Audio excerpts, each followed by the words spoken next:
క్షత్రియుడి యొక్క ధర్మం ఏమిటి? ఎల్లవేళలా తనని నమ్ముకున్న ఆ ప్రజలను కాపాడటం, ఆ ప్రజల యోగక్షేమములను చూసుకోవటం తప్ప క్షత్రియుడి ధర్మం భోగ ప్రవృత్తి కాదు. పొజిషన్ కోసం క్షత్రియుడు ఆ సింహాసనం మీద కూర్చోకూడదు.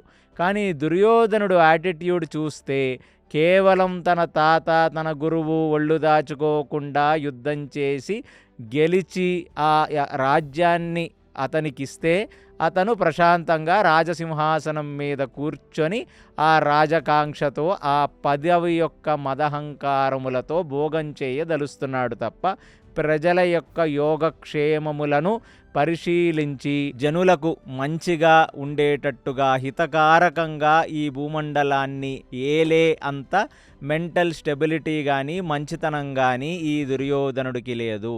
అలాంటప్పుడు నేను ఎవరిని సాటిస్ఫై చేయటానికి యుద్ధం చేస్తున్నాను అంటే నా తండ్రికిచ్చిన మాటకు కట్టుబడి హస్తిన సింహాసనం మీద ఎవరు ఉన్నా వాళ్ళని కాపాడటానికే నేను యుద్ధం చేస్తున్నాను. ఒక నిమిషం పాండవులను గుర్తు తెచ్చుకున్న భీష్ముడికి వాళ్ళ ఏమర్థమైంది? అసలు పాండవుల వైపు ఏం పెద్ద శక్తి ఉంది? చిన్న చిన్న పిల్లల్ని పెట్టుకొని యుద్ధం చేస్తున్నారే, మీసాలు కూడా మొలవని అభిమన్యుడు ఎంతగా తెగించి అసలు నా కళ్ళ ముందే వ్యూహాల్లోకి చొచ్చుకు వెళ్ళి మరణాన్ని కూడా భయపడని పసిప్రాయాలలో అంటే కనీసం 16-18 సంవత్సరాల ఉప పాండవులు అభిమన్యుడు కలిసి యుద్ధం చేస్తున్నారే. ఈ పాండవులు ఎంత కష్టపడ్డారో, పాండవుల జీవితాల్లో ఎన్నో ఉత్థాన పతనాలని చూచిన భీష్ముడు ఒక్క నిమిషం పాండవులను తలుచుకోగానే తన కళ్ళ వెంట నీళ్లు కారాయి అతనికి.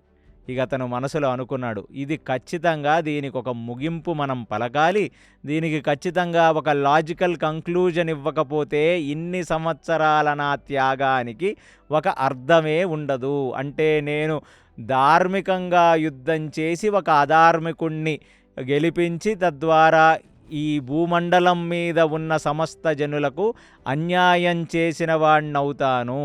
కానీ అటు పక్కన శ్రీకృష్ణ పరమాత్మ, పాండవులు వాళ్ళు అంతంత చిన్నపిల్లలు కూడా యుద్ధాలకొచ్చి యుద్ధం చేస్తుంటే వాళ్ళ మీద భీష్ముడికి ఒక్కసారిగా అనురాగం, ఒక్కసారిగా ప్రేమ వచ్చాయి. ఇది భీష్ముడి యొక్క హృదయం కౌరవుల క్యాంపులో.